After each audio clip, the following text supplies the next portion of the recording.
Boa noite, queridos irmãos que estão aqui conosco, aqueles que nos assistem pela internet ao vivo e aqueles que no futuro vão ouvir essa pregação. Que o Senhor seja gracioso com cada um de nós e dispense a cada um de nós conforme a nossa necessidade. Duas dessas canções que nós entoamos nessa noite dizem respeito àquilo que nós queremos compartilhar.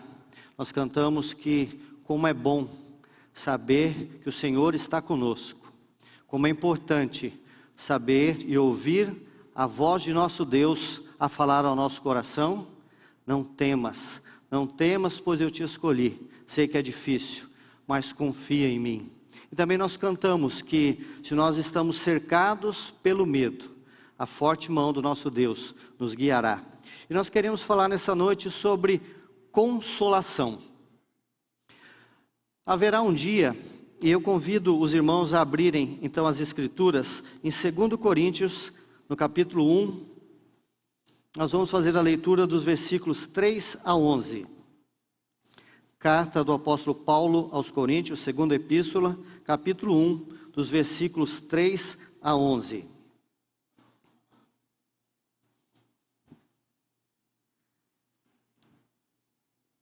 Nos diz assim a palavra do Senhor: Bendito seja o Deus e Pai de nosso Senhor Jesus Cristo, o Pai das misericórdias e o Deus de toda consolação, que nos consola em toda a nossa tribulação, para que também possamos consolar os que estiverem em alguma tribulação, com a consolação com que nós mesmos somos consolados por Deus. Porque, como as aflições de Cristo são abundantes em nós, assim também é abundante a nossa consolação por meio de Cristo. Mas se somos atribulados, é para a vossa consolação e salvação. Ou, se somos consolados, para a vossa consolação e salvação é, a qual se opera, suportando com paciência as mesmas aflições que nós também padecemos. E a nossa esperança acerca de vós é firme, sabendo que, como sois participantes das aflições, assim o sereis também da consolação. Porque não queremos, irmãos, que ignoreis a nossa tribulação que nos sobreveio na Ásia, pois que fomos sobremaneira agravados, mais do que podíamos suportar, de modo tal que até da vida desesperamos. Mas já em nós mesmos tínhamos a sentença de morte, para que não confiássemos em nós, mas em Deus, que ressuscita os mortos, o qual nos livrou de tão grande morte e livra, em quem esperamos também nos livrará ainda, ajudando-nos também vós com orações por nós, para que, pelo benefício que por muitas pessoas nos foi feito, por muitas também sejam dadas graças a nosso respeito. Vamos orar? Senhor, nós humildemente clamamos que o Senhor venha nos socorrer com Teu Espírito. Socorre aquele que fala, Senhor, tão limitado, mas que o Senhor fale, Senhor, se assim lhe aprover, através do Teu servo, Senhor. Socorre aqueles que ouvem, trazendo os nossos pensamentos cativos ao Senhor e fazendo com que a Tua palavra, Senhor, seja entendida, seja absorvida, Senhor, e seja transformadora em nossas vidas, Senhor. Que saiamos daqui, Senhor, transformados por Ti, para a glória do Teu nome, ó Pai. Amém. Haverá um dia em que, nesta terra, nós experimentaremos a ausência de tribulações, de sofrimentos, de doenças, da morte, quando essa terra for transformada na vinda do nosso Senhor Jesus Cristo. Mas até lá, como nós sempre ouvimos, ainda não. Ainda passamos por tribulações, ainda passamos por tristezas, ainda passamos por aflições, e o nosso desejo é que tais coisas não existissem. Ou quando tribulações, tristezas, aflições nos alcançassem, que elas cessassem rapidamente. Mas infelizmente não é assim. Muitas vezes não é assim. A existência de aflições e tribulações é uma realidade que nós podemos comprovar primeiro pelas nossas vidas, quando nós olhamos para o nosso viver, olhamos para nossas famílias, olhamos para os nossos amigos, olhamos para a igreja e olhamos para a humanidade. Mas também é uma realidade que nós comprovamos pela própria Escritura, que nos garante, inclusive pela própria boca do nosso Senhor Jesus Cristo, que no mundo nós teríamos aflições. Há aflições passageiras, há aflições que parecem ficar algum tempo conosco, mais do que desejamos, e há aflições que parecem que se tornam crônicas, a ponto de nunca nos deixar. Há aflições leves, há aflições as quais nós lutamos com elas e temos uma esperança no Senhor de vencê-las, mas há aflições tais como essa que o apóstolo Paulo enfrentou, a qual nós dizemos: Senhor, eu não consigo mais suportar. É nessa situação, diante das aflições, das tribulações, das tristezas que nos cercam, enquanto essas tribulações e aflições não nos deixam, pela graça e pelo poder do Senhor, é que entra a consolação do nosso Deus. Principalmente naquelas que nós entendemos como sendo insuportáveis. Mas o que é consolação? Eu vou trabalhar 3 definições, depois vou tentar conciliá-las para que a gente saia daqui com essa ideia na cabeça. E a primeira definição vem da gramática, vem do nosso dicionário de português. Se você pegar o dicionário de português, vai dizer que consolação significa alívio, conforto. Alívio dado à aflição ou à dor de alguém. Então, quando nós dizemos que Deus nos consola, nós estamos dizendo que Deus traz alívio e conforto em meio à nossa aflição, em meio à nossa dor. Essa é a primeira definição.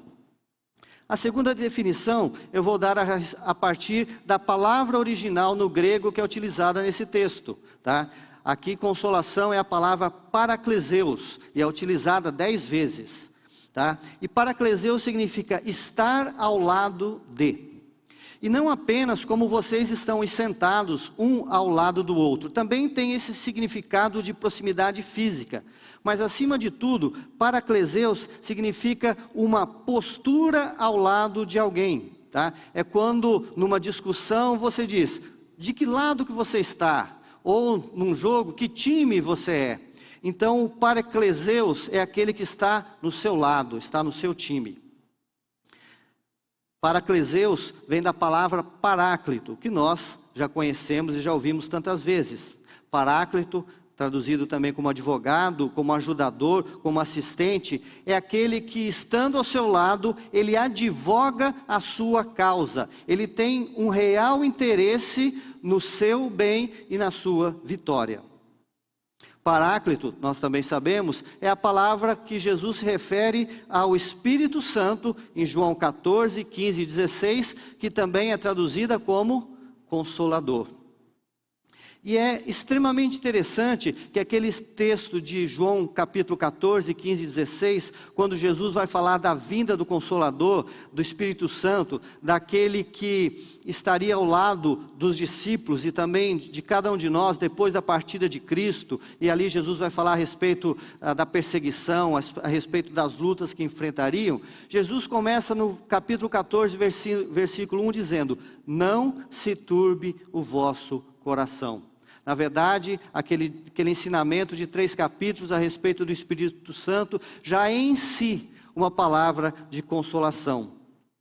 Jesus ali quer falar ao coração dos seus discípulos, para que o coração dos seus discípulos não ficasse turbado com a partida, com a morte, com o sofrimento e a partida do nosso Senhor. E ele encerra, João 16, 33, ele como que faz um sanduíche, né, entre o primeiro e o último versículo desse texto. Ele encerra dizendo: eu vos disse isso, tudo isso, para que tenhais paz. No mundo terei aflições, mas tende bom ânimo. Então, a partir da palavra grega, da palavra no grego, consolação significa que Deus está ao nosso lado, advogando a nossa causa, nos animando e dando paz em meio da aflição. E o terceiro uso é um uso dessa palavra nas Escrituras. E eu até digo aqui, é um uso figurado, quase poético, que diz que é traduzido como, ou está ligado a falar ao coração. Hoje, quando eu cheguei aqui, estava me preparando ali, um irmão veio me cumprimentar e desejou que Deus falasse ao nosso coração. E o falar de Deus na consolação é essencialmente isso, é algo que vem ao nosso coração. E assim nós lemos Gênesis 50, 21, quando os irmãos de José estão ali agora diante daquela fome que assola toda a terra, e aí eles descobrem que aquele governador do Egito, que está ali diante deles e que tem todo o poder, é aquele irmão que eles haviam vendido como escravo. Eles ficam atemorizados, e veja o que José lhe diz: agora pois, não temais, eu vos sustentarei a vós e a vossos filhos. Prestem atenção, assim os consolou, e falou segundo o coração deles. Consolação, falar ao coração. Um segundo texto, também existem outros, mas um segundo texto que nos mostram essa relação entre consolação e um ministrar, uma fala ao coração, está em Ruth 2,13. Ruth, nós conhecemos a história daquela irmã, ela era viúva, ela decide ir para Belém, terra da sua sogra, e ali ela é uma viúva, estrangeira, ela começa a ter necessidade, passar fome, e nos diz a palavra que ela começa a procurar catar espigas nas colheitas, né? Isso era comum, aqueles restos de espigas que ficavam após a colheita, era até um mandamento que aquilo ficasse para os estrangeiros. E ela ali está colhendo espigas, e então Boaz, né, percebe aquilo, e ele então, primeiro, ele protege Ruth, ele autoriza que Ruth continue colhendo ali, e não apenas autoriza, como ele diz para ela ficar, não ir para outra fazenda, mas ficar ali na fazenda dele, e diz que ali ela pode beber a água e pegar tudo que ela quiser. Então veja o que Ruth nos diz: achei graça aos teus olhos, Senhor meu, pois me consolaste e falaste ao coração da tua serva. Ruth 2,13. Assim, nas Escrituras, consolar também significa falar ao coração. Daí então o tema da nossa pregação, o Deus que fala ao coração. Juntando, portanto, essas três definições, nós podemos dizer que consolação é, durante as nossas aflições, Deus se colocar ao nosso lado, advogando a nossa causa, falando ao nosso coração, para trazer alívio, ânimo, conforto, fortalecimento e paz. E nós temos aqui, irmãos, que destacar, conforme eu já até mencionei, que consolação não é algo da razão ou do pensamento, mas é algo do coração. Consolação é um sentimento. Ainda que a consolação possa vir, e geralmente ela vem a partir da razão, através do aprendizado e lembranças de verdades, de ideias, de ensinamentos, a consolação não se limita à razão ou ao conhecimento. Você não se sente consolado apenas sabendo algo, se aquilo não desce ao seu coração. A consolação, então, é uma questão de coração. Por isso que Jesus começa o texto que ele vai falar do Consolador, dizendo: não se turbe o vosso coração. E um segundo ponto é que a consolação não extingue a tribulação, mas possibilita que passemos por ela suportando-a. Imagine que a tribulação é como se nós estivéssemos em um deserto. Assim, a consolação, ela pode ser comparada a uma sombra.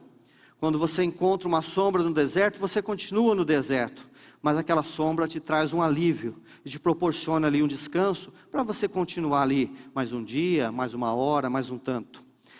Pode ser uma fonte de águas nesse deserto que nos revigora, pode ser um abrigo que nos esconde do vento quente, pode ser uma fogueira que nos aquece no frio da noite, pode ser um companheiro de jornada que ajuda na caminhada. Assim, a consolação é aquele falar próximo de Deus ao nosso coração, enquanto estamos enfrentando tribulações, aflições e lutas, trazendo alívio, trazendo ânimo, trazendo conforto, fortalecimento e paz. É como estar no olho do furacão. A primeira vez que eu vi essa expressão, eu imaginei que era, e foi num filme, eu imaginei que era uma invenção, né, de Hollywood. Mas depois eu fui olhar e realmente existe esse fenômeno da física, em que lá no centro, num determinado local de um furacão, ainda que tudo ao seu redor esteja caindo, ruindo, ventos gelados colidindo com ventos quentes, em sentidos diversos, há um ponto em que há um equilíbrio tão grande dessas forças descontroladas, que ali há uma perfeita paz. Isso é consolação. Ainda que nós estejamos cercados pelo medo, como nós cantamos, ainda que estejamos enfrentando lutas, e nós enfrentamos, né, o Senhor pode fazer com que nós suportemos aquilo, pode nos dar ânimo, força e vigor. E nós vamos ver, a partir desse texto, 8 características da consolação que o nosso Senhor nos dá. E que essas 8 características, elas não sirvam apenas como um conhecimento para cada um de nós, mas que elas aumente o nosso conhecimento de Deus, a nossa fé no nosso Senhor e a nossa confiança no Deus de toda a consolação. E para ajudar nós decorarmos essas 8 características da consolação divina, todas elas começam com a letra P. Primeiro, para a glória de Deus, procedente de Deus, prometida, personalizadamente plena, propositada, proporcional, pontual e proveniente das orações. Que Deus nos dê a graça de estudarmos a sua palavra e sermos transformados por ela. Primeira das 8 características da consolação que o Senhor nos traz. Ela é para a glória de Deus. Versículos 3 e versículo 11 do nosso texto. Começa o texto, o apóstolo Paulo dizendo: bendito seja o Deus e Pai do nosso Senhor Jesus Cristo, o Pai das misericórdias, o Deus de toda consolação, que nos consola em toda tribulação.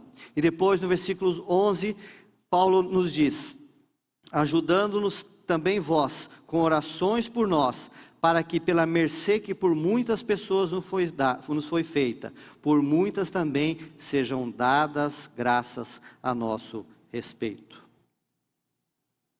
No versículo 1, Paulo bendiz ao Senhor porque Ele nos consola. No versículo 11, Paulo diz que havia muitas pessoas orando por ele. E agora, com a mercê, com a graça que havia alcançado Paulo, esses muitos também glorificariam o nome de Deus. Portanto, a primeira característica da consolação que recebemos de Deus, que ela nos é dada para que glorifiquemos a Deus. É claro que do nosso lado, ela nos é dada para que nós suportemos a caminhada, isso ninguém nega.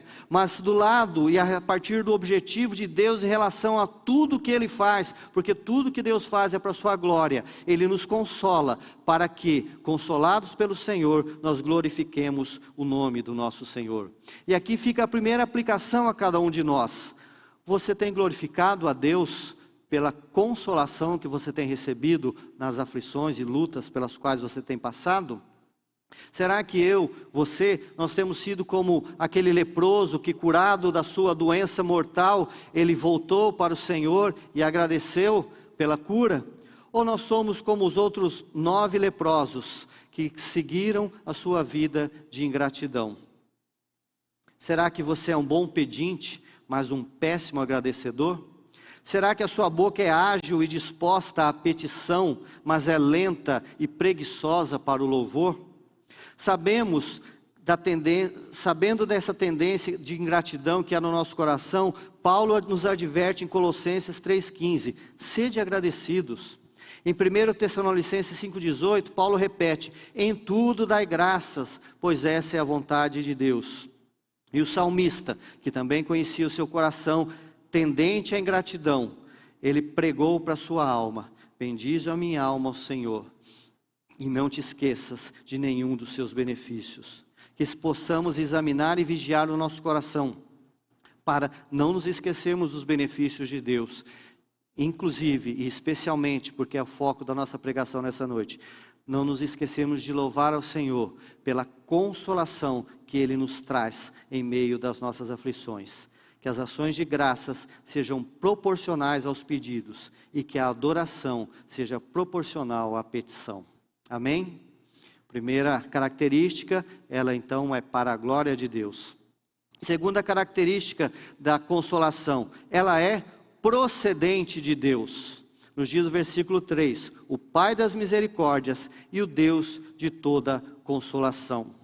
Pai nas Escrituras significa origem, é a mesma palavra, é a mesma raiz da palavra. E Paulo está dizendo então que toda misericórdia e toda consolação demonstrada no mundo provém de Deus. Aliás, Tiago, ainda que não fale especificamente da consolação, ele fala da mesma verdade, quando ele nos diz que toda boa dádiva e todo dom perfeito vem do alto, descendo do Pai das luzes. A consolação, como boa dádiva que é, como dom perfeito que é, ela também vem do alto, vem do nosso Deus. Toda consolação ministrada no mundo, ela vem de Deus, como todo bem que é feito no mundo. E nós não temos dúvida nenhuma, quando alguém sobe ao púlpito e prega a palavra, isso traz consolo aos nossos corações. Ou quando lemos a palavra, ou quando ouvimos a palavra cantada. Nós ouvimos isso e sabemos, cremos que aquilo veio de Deus. Aliás, a palavra do Senhor, as Escrituras, é o método ordinário, e aqui eu vou colocar um ordinário com aspas bem grande, né, porque a palavra de Deus não tem nada de ordinário, mas ordinário no sentido de usual, tá? Aquele que comumente é utilizado pelo Senhor para nos trazer consolação. As Escrituras, a palavra de Deus pregada, relembrada, estudada, ela é o método primário, primeiro, originário, ordinário, que Deus utiliza para consolar as nossas vidas. Aliás, é interessante que quando Jesus está falando naquele texto sobre a vinda do Consolador, ele fala que uma das funções do Espírito Santo, o Consolador, é que ele ensinará todas as coisas e vos fará lembrar de tudo o quanto vos tenho dito. Inclusive aquelas coisas que são necessárias para a consolação dos seus filhos. Então, ordinariamente, com aspas, Deus nos consola através da sua palavra, a qual deve ser lida com constância e será ensinada e lembrada em nosso coração pelo Espírito Santo, o Consolador. Deus também nos traz consolação por outros meios, que aqui eu chamei de cristãos, que são músicas, testemunhos, irmãos que oram por nós, caminham conosco e são exemplos para nós. Nós também não temos dúvida disso. E quantas vezes nós fomos e podemos testemunhar que nós somos consolados por essas outras coisas que não estão ligadas diretamente à pregação da palavra, mas que nos trouxeram consolo. Mas Deus também pode nos trazer consolação através de situações e pessoas que não se encaixam no nosso padrão de cristão ou de evangélico. Deus tem uma graça comum, e essa graça ela alcança pessoas que não são cristãs, e ela também nos é dada por pessoas que sequer conhecem ao Senhor. Assim, ainda que ordinariamente Deus use a sua palavra para nos consolar, e também as situações ligadas ao corpo de Cristo, o mesmo Deus, rico em sabedoria, graça e poder, que tudo faz como lhe apraz, pode trazer consolo aos nossos corações, através de atitudes, palavras, vindas de pessoas que não conhecem o Senhor, por situações, providências e eventos que fogem do nosso padrão de algo religioso. Assim, irmãos, toda misericórdia, toda consolação, assim como tudo que é verdadeiro e bom neste mundo, vem do nosso Deus. Portanto, toda vez que você ver algo de bom ou belo, em especial toda vez que algo, alguém ou alguma situação lhe trouxer consolação, mesmo que inicialmente você não associe tal coisa a algo religioso, reconheça que é Deus derramando a sua graça consoladora sobre a sua vida. E a partir dessa constatação, glorifique o nome do Senhor, como vimos no primeiro ponto. A consolação, ela é para a glória de Deus, ela provém de Deus. Terceira característica, ela é prometida. Versículo 4. Bendito seja o Deus e Pai do nosso Senhor Jesus Cristo, que nos consola em toda a nossa tribulação. E versículo 7. Como sois participantes das aflições, assim o sereis também da consolação. Paulo é categórico em afirmar que Deus nos consola em nossa tribulação, e que se somos participantes das aflições, também o seremos da consolação. Portanto, a consolação dos filhos de Deus faz parte das bênçãos do Evangelho, e nem sempre nós lembramos disso. Lucas relata que Jesus, quando estava na sinagoga e tomou o rolo, o pergaminho do Velho Testamento, e fez ali a leitura do profeta Isaías, e disse que naquele momento, aquele texto das Escrituras tinham se cumprido. Jesus leu ali o texto de Isaías 61, 1 e 2, que nos diz o seguinte: o Espírito de Deus está sobre mim, porque o Senhor me ungiu para pregar boas novas aos mansos, enviou-me a restaurar os contritos de coração, a proclamar liberdade aos cativos e a abertura de prisão aos presos, a apregoar o ano aceitável do Senhor, o dia da vingança do nosso Deus, e a consolar os tristes, todos os tristes. Faz parte do Evangelho, faz parte das bênçãos que temos em Cristo, a consolação em nossas tristezas e tribulações. E mais, em Mateus 5,4, Jesus nos diz: bem-aventurado os que choram, porque eles serão consolados. É uma promessa do nosso Salvador: seus filhos serão consolados quando chorarem. Se estamos tristes, em aflição, em tribulação, em choro, precisamos aprender mais sobre o Evangelho e crer mais no Evangelho. Precisamos, na verdade, mais de Jesus Cristo, que é o Evangelho. Ele veio também para consolar-nos das nossas tristezas.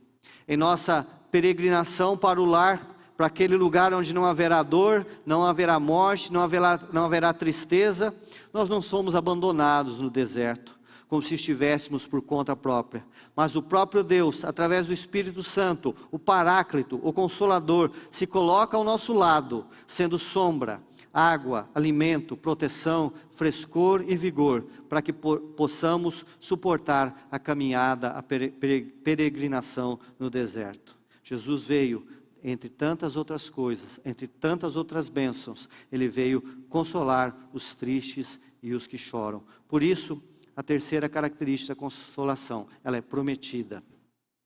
Quarta característica, ela é personalizadamente plena. Versículo 4, bendito seja o Deus que nos consola em toda a nossa tribulação. E toda, não tem outra tradução melhor do que toda. Toda significa toda em quantidade, toda em qualidade. Significa que Deus nos consola em todo tipo de tribulação. Significa que Deus nos consola em tribulações de todas as intensidades. Significa que Deus nos consola em tribulações de toda a duração. Significa que Deus nos consola todas as vezes que nós necessitarmos de sermos consolados. A consolação que vem do nosso Senhor não é genérica e nem limitada, como o limitado não é o nosso Deus. Mas é uma consolação especial e específica para o tipo de sofrimento que estamos enfrentando. E isso todas as vezes quanto nós necessitarmos. É como se Deus adaptasse a consolação que Ele nos dá à necessidade pelo qual nós passamos. Assim, a consolação que dá, por exemplo, que Deus dá a uma pessoa enlutada, ela é diferente daquela consolação para alguém que está enfrentando uma crise financeira. Alguém enlutado precisa de um sentimento de conforto, precisa de aceitação da situação, de conformação, muitas vezes de segurança em relação ao futuro. Enquanto alguém que enfrenta uma crise financeira precisa, por exemplo, maior confiança na provisão de Deus, precisa talvez de um contentamento à nova situação financeira a qual ele está submetido. Enfim, Deus que conhece o nosso sofrimento com profundidade, tanto a causa do nosso sofrimento, como a intensidade do nosso sofrimento, quanto as consequências que esse sofrimento tem trazido sobre a nossa alma. E Deus, esse mesmo Deus, que é infinito em poder e sabedoria, Ele trará ao nosso coração um consolo pleno e personalizado, conforme a nossa necessidade. Há alguns exemplos nas Escrituras que eu gostaria de trazer, porque esse ponto talvez seja um dos mais importantes dessa pregação, que falam a respeito desse cuidado especial de Deus nas Escrituras, revelado nas Escrituras, de conformar o consolo que Ele traz para os seus filhos à necessidade de cada um. Em Isaías 40, por exemplo, nós vemos ali que Israel está reclamando, está abatido, e está reclamando que Deus não estava vendo o que estava acontecendo com o povo. Essa é a reclamação que o povo tem em relação a Deus, que Deus não olhava para o que estava acontecendo. E o versículo 1 de Isaías 40 começa assim: consolai, consolai o meu povo. E ali Deus então, diante da necessidade do povo, Deus trabalha o cuidado pastoral de Deus, o poder de Deus, sua soberania, sua sabedoria, sua provisão, sua providência, e prometendo que esse Deus, que ele achava, que os israelitas achavam que ele estava vendo, esse Deus vê tudo, conhece tudo, e esse Deus revigora as forças daqueles que estão fracos. Consolação personalizada. 1 Tessalonicenses 4,13, Paulo escreve a irmãos que estavam demasiadamente tristes pela morte dos seus queridos. E nos diz o final desse texto: consolai-vos uns aos outros com essas palavras. Quais palavras? Palavras a respeito da ressurreição de Cristo, palavras a respeito da garantia da nossa ressurreição. Em 2 Coríntios 7, Paulo fala que estava atravessando uma tribulação que ele define como combates por fora e temores por dentro. E no versículo 6, revela como Deus consolou a Paulo. E não foi com uma palavra, não foi com uma revelação, não foi com uma oferta, mas diz: mas Deus que consola os abatidos, nos consolou com a vinda de Tito. Paulo precisava de um irmão ao seu lado, e foi isso que Deus providenciou. No versículo seguinte, Paulo diz que foi consolado ao ver o amor e os cuidados dos irmãos por ele. Tíquico foi enviado por Paulo a Éfeso para dar notícias a respeito de Paulo por aqueles irmãos que estavam angustiados a respeito da situação de Paulo. E nos diz o texto que aquelas notícias consolaram aqueles irmãos. Paulo, em Colossenses 4,11, fala de diversos irmãos que foram a sua consolação. Efraim foi consolado após a morte de seus filhos pela visita de seus irmãos. 1 Crônicas 7:22. Nos diz Gênesis 24:67 que o casamento de Isaac com Rebeca trouxe consolo a Isaac depois da morte de sua mãe Sara. A atitude dos amigos de Jó de se condoerem com ele lhes trouxe consolo. Jó 2:11. Salmo 41:3 fala que Deus sustenta os seus filhos no leito de enfermidade. E o Salmo 138:7, lido domingo passado aqui, diz que andando eu no meio da angústia, tu me refazes a vida. Assim, não importa o tipo, nem a intensidade do nosso sofrimento, Deus tem uma consolação específica e plena para o nosso coração. E agora, eu vou fazer aqui a leitura de um trecho de uma pregação do pastor Miguel Nunes, que ele fala a respeito de consolação. E eu gostaria que você prestasse atenção. Na minha opinião, o pastor foi extremamente agraciado com essas palavras que ele nos transmitiu, e eu tomo a liberdade de repetir para os irmãos, a respeito da plenitude da consolação que temos em Deus. E nos diz aquele irmão, e eu repito para vocês nessa noite: não há perda que a sua presença não possa substituir. Não há vazio que a sua suficiência não possa encher. Não há dificuldade que a sua graça não possa nos fortalecer. Não há dor que a sua misericórdia não possa aliviar. Não há tristeza que a sua alegria não possa vencer. Não há ferida que o seu toque não possa curar. Não há inimizade que a sua cruz não possa reconciliar. Não há dúvidas que a sua sabedoria não possa responder. Não há carência que a sua provisão não possa suprir. E não há escravidão que o seu poder não possa romper. Bendito seja o nosso Deus, o Pai das misericórdias e o Deus de toda consolação, que nos consola em toda a nossa tribulação. Quinto ponto, essa consolação também é propositada. Versículo 4, ele começa dizendo, para quê? Para que fala de propósito. Para que nós somos consolados, para que também possamos consolar os que estiverem em alguma tribulação, com a consolação que nós mesmos somos consolados por Deus. A vida cristã, meus irmãos, não é apenas vertical, não é apenas entre eu e Deus, mas há um aspecto da vida cristã que é extremamente importante, que é o aspecto horizontal em relação ao nosso próximo. E não apenas em relação aos irmãos, mas ao próximo, aqueles que também não conhecem o nosso Deus.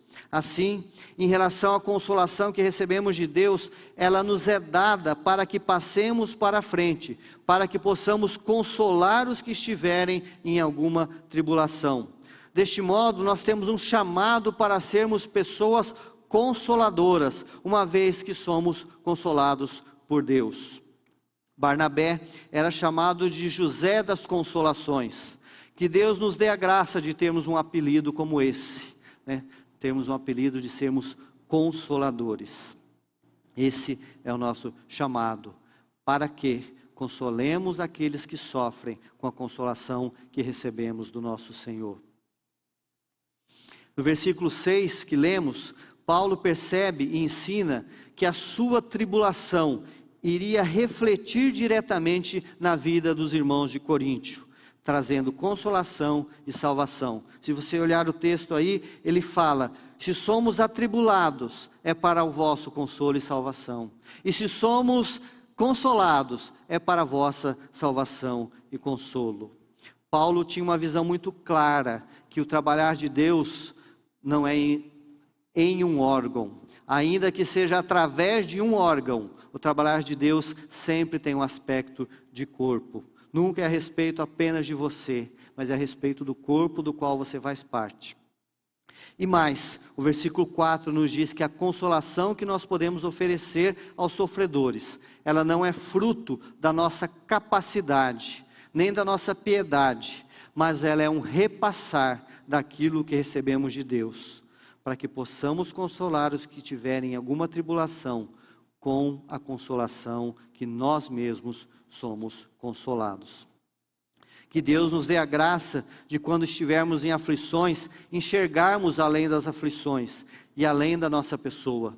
Que não nos esqueçamos que não somos um órgão solto no mundo, mas somos o corpo de Cristo.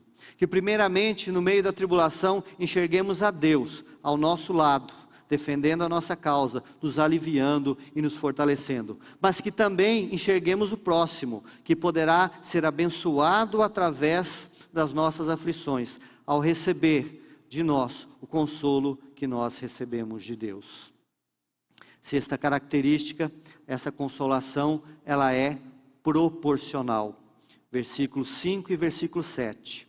Porque como as aflições de Cristo são abundantes em nós, assim também é abundante a nossa consolação por meio de Cristo. Versículo 7. E a nossa esperança acerca de vós é firme, sabendo que, como sois participantes das aflições, assim também o sereis da consolação.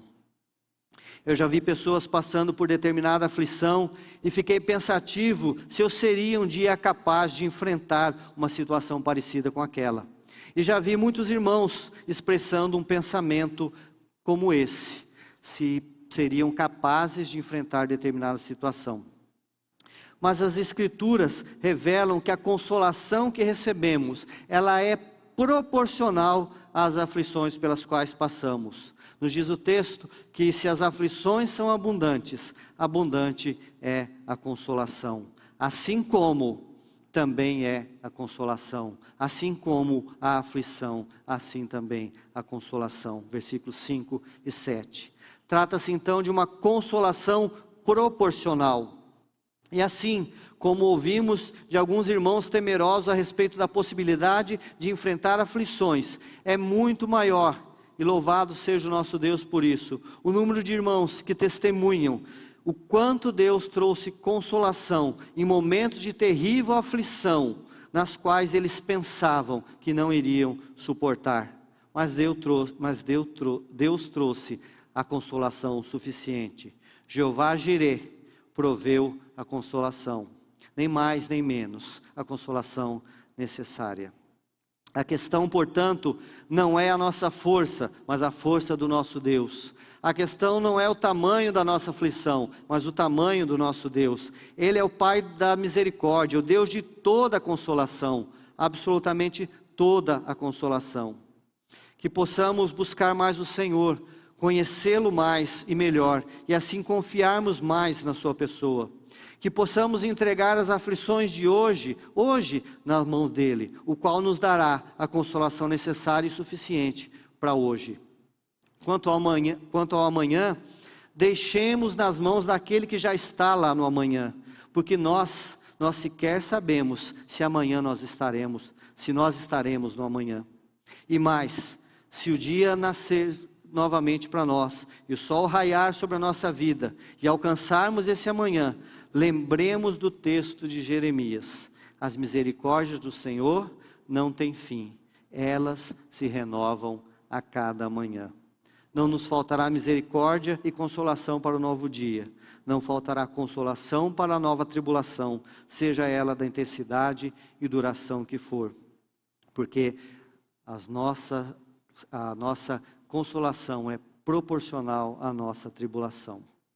Sétima característica: a consolação, ela é pontual. Versículos 8 a 10, eu vou agora explicar esse texto, são 3 versículos grandes. Paulo ali cita um exemplo de algo que aconteceu com ele na Ásia, tá? E nós não podemos e não queremos aqui ficar especulando o que foi que aconteceu, porque na verdade Paulo passou por inúmeras tribulações, perseguições e aflições. Mas ele fala que ele passou por algo que foi terrível e que, nas palavras dele, foi mais do que podíamos suportar. Então, na opinião de Paulo, Deus estava atrasado, já tinha chegado a um ponto que ele não suportaria mais.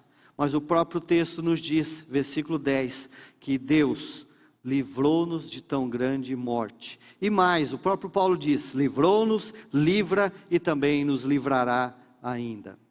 Uma das questões mais difíceis de lidar, meus irmãos, quando enfrentamos tribulação, é a diferença entre o fuso horário de Deus e o nosso fuso horário. Se eu perguntasse aqui, quem crê que Deus faz as coisas no tempo certo, acredito que todos nós, ou a maioria de nós, levantaríamos a mão dizendo: eu creio. Mas quem define qual é o tempo certo? Sou eu? São os irmãos? Essa é a luta que todos nós temos que travar com a nossa alma e com a nossa incredulidade. Quem define o tempo certo como o certo é Deus. A história da humanidade, da redenção e das nossas vidas está de acordo com o relógio de Deus. Há um texto muito interessante em Abacuque 2, 3, um versículo, né? E nós conhecemos a história de Abacuque. Ele reclama e ele conclama e ele grita a Deus falando: Senhor, está um caos, a sociedade está corrompida, o justo ele é cercado pelo injusto, o mal é chamado de bem, está tudo errado e o Senhor não vai fazer nada. E o Senhor faz ali algumas promessas, e no versículo 3 do capítulo 2, Deus fala uma coisa interessante para Abacuque. Deus fala assim a respeito da promessa: se tardar, espera-o, porque certamente virá, não tardará. Espera aí, se tardar, espera, mas não tardará? Eu não entendi. Vai tardar ou não vai tardar? Na verdade, o que Deus está dizendo para Abacuque é o seguinte: se no seu relógio, no seu tempo, no seu fuso horário, você achar que está atrasado a minha obra, espera, porque não está atrasada, ela vai acontecer no tempo certo. No texto que lemos, Paulo diz que o relógio de Deus estava atrasado, porque na opinião dele, tinha passado do limite. Ele fala que ele chegou num ponto que na opinião dele já era. Ele fala, para mim é como se eu já estivesse morto. Eu desesperei da própria vida. Já tinha uma sentença e essa sentença era a morte. Mas na verdade não era. Nos diz o texto que, e o próprio Paulo testemunha, que Deus o livrou. E Paulo diz, ele livra e ele livrará. O desafio de Paulo de esperar o tempo de Deus é o desafio de todo crente. Principalmente porque sempre há lições que Deus quer nos ensinar durante as tribulações. No nosso texto, Paulo diz o que Deus queria fazer na vida de Paulo e por isso que Deus, no relógio de Paulo, trouxe um livramento tardio, um livramento quando ele já não aguentava mais. Nos diz o texto, para que nós não confiássemos em nós mesmos, mas em Deus que ressuscita os mortos. Deus é pontual. A consolação que necessitamos virá no tempo certo, que muitas vezes não é o nosso, mas ela virá no tempo certo.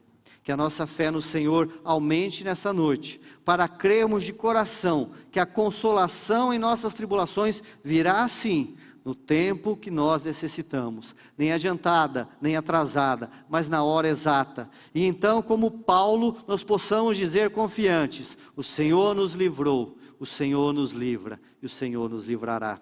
O Senhor nos consolou no passado, o Senhor nos consola no presente e o Senhor nos consolará no futuro. E por último, a oitava característica dessa consolação, ela é proveniente das orações. Versículo 11, Paulo nos diz, se referindo aos irmãos da igreja de Corinto, ajudando-nos também vós com orações por nós. A oração dos irmãos da igreja de Corinto fazia parte do consolo, na opinião de Paulo. Paulo foi ajudado nas suas aflições pelas orações dos irmãos. E vejam como ele agora, olhando a mesma verdade pelo outro lado, ele escreve aos Colossenses a respeito desse assunto. Colossenses capítulo 2, versículos 1 e 2. Olha o que ele diz. Porque eu quero que saibais quão grande combate tenho por vós e pelos que estão em Laodiceia, e por quantos não viram o meu rosto na carne, para que os seus corações sejam consolados. E na mesma carta ele explica no capítulo 4, versículo 12, o que era esse combate, abre aspas, combatendo sempre por vós em orações. No versículo 11 do nosso texto, Paulo está dizendo que as orações dos coríntios por eles o ajudaram durante as lutas, o que foi em si uma consolação. E do mesmo modo, Paulo diz aos colossenses que está orando por eles e que isso, a oração de Paulo e o fato dos irmãos saberem que Paulo estava orando por eles, traria consolo aos seus corações. E por que a oração traz consolação? Primeiro, porque Deus ouve as orações. As Escrituras estão repletas de textos que nos garantem que Deus escuta a oração dos seus filhos, inclusive e principalmente quando estão em aflição.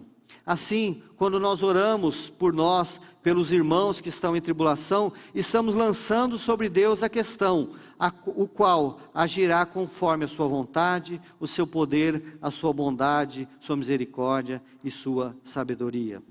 E o segundo motivo é que só o fato de sabermos que há irmãos ao nosso lado, orando por nós, como diz Paulo, combatendo em oração por nós, já é em si um motivo de consolação.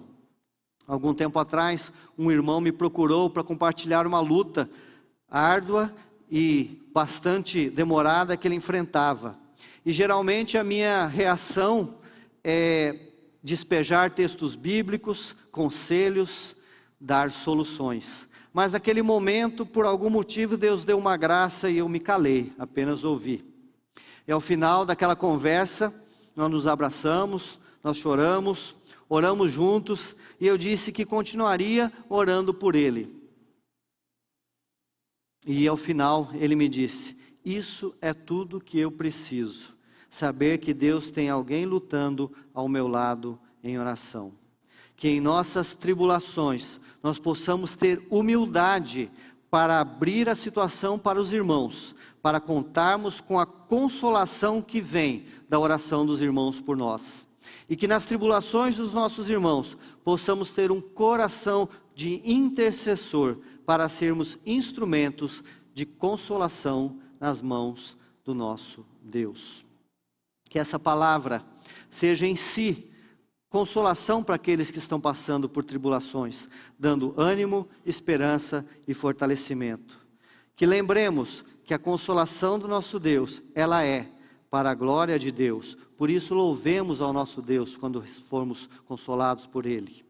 Ela é procedente de Deus. Por isso reconheçamos que toda a consolação vem do nosso Deus. A consolação é prometida. A consolação faz parte do Evangelho. Jesus veio para consolar os tristes. Os que choram serão consolados. Quarto, a consolação é personalizadamente plena. Deus sabe que tipo de consolação você precisa e a dará na forma e nas medidas corretas. Quinto, a consolação é propositada. Somos consolados para que possamos consolar os nossos irmãos com a consolação que recebemos de Deus. Sexto, ela é proporcional. Sempre receberemos o consolo necessário na medida da tribulação. Sétimo, ela é pontual. Deus nos dará o consolo que necessitamos, na hora que nós necessitamos. E oitavo, ela é proveniente das orações. As nossas orações são instrumentos de Deus para a consolação dos nossos irmãos. Que possamos confiar e descansar nas mãos daquele que é o Pai da misericórdia e Deus de toda consolação, que sempre nos trará consolação em nossas tribulações, em nossas tristezas, em nossas lágrimas, na forma, na medida e na hora que necessitamos. Amém? Vamos orar? Pai, nós estamos diante da Tua palavra e antes de mais nada nós queremos louvar o Teu nome por ela, Senhor. Louvar o Teu nome, Senhor, porque nela há promessas inefáveis, Senhor. Louvar o Teu nome, Senhor, porque essa experiência desse irmão do passado, Senhor, nos ensina tanto a respeito da Tua graça, da Tua misericórdia, Senhor, do Teu cuidado pastoral com os Teus filhos, Senhor. Nós queremos nessa noite que a Tua palavra venha ao encontro das nossas necessidades, Senhor. Que ela fale profundamente aos nossos corações, Senhor. Que ela transforme, Senhor, os nossos pensamentos. Que ela transforme o nosso coração para que nós possamos crer mais no Senhor. Nós possamos confiar mais no Senhor. E isso principalmente quando enfrentarmos lutas, provações, tribulações, Senhor. O Senhor conhece o nosso coração. O Senhor conhece o coração de cada um, o Senhor conhece a vida, conhece as lutas, conhece as tristezas, Senhor. O Senhor conhece o que cada um tem enfrentado aqui, Senhor. De todos aqueles que aqui estão, aqueles que nos assistem pela internet, Senhor. O Senhor conhece todas as coisas. Por isso, nessa noite nós clamamos que o Senhor venha em nosso socorro, ó Pai. Que o Espírito Santo, o Paráclito, o Consolador, o Advogado que está ao nosso lado, Senhor, que Ele venha através da Tua palavra, através das verdades que já temos ouvido, venha ao encontro da nossa necessidade, trazendo refrigério, trazendo ânimo, trazendo, Senhor, consolação para a nossa caminhada, Senhor. Que nós possamos ter esperança no Senhor, ó Pai, e saber que enquanto a tribulação não vai, enquanto ela não passa, enquanto não há uma plena restauração e libertação, o Senhor está falando ao nosso coração. Não temas, meu servo, não temas, pois eu te escolhi. Sei que é difícil, mas confia em mim, confia e tu verás o meu poder. Pedimos isso, Senhor, confiados no nome do Teu amado Filho Jesus Cristo. Amém.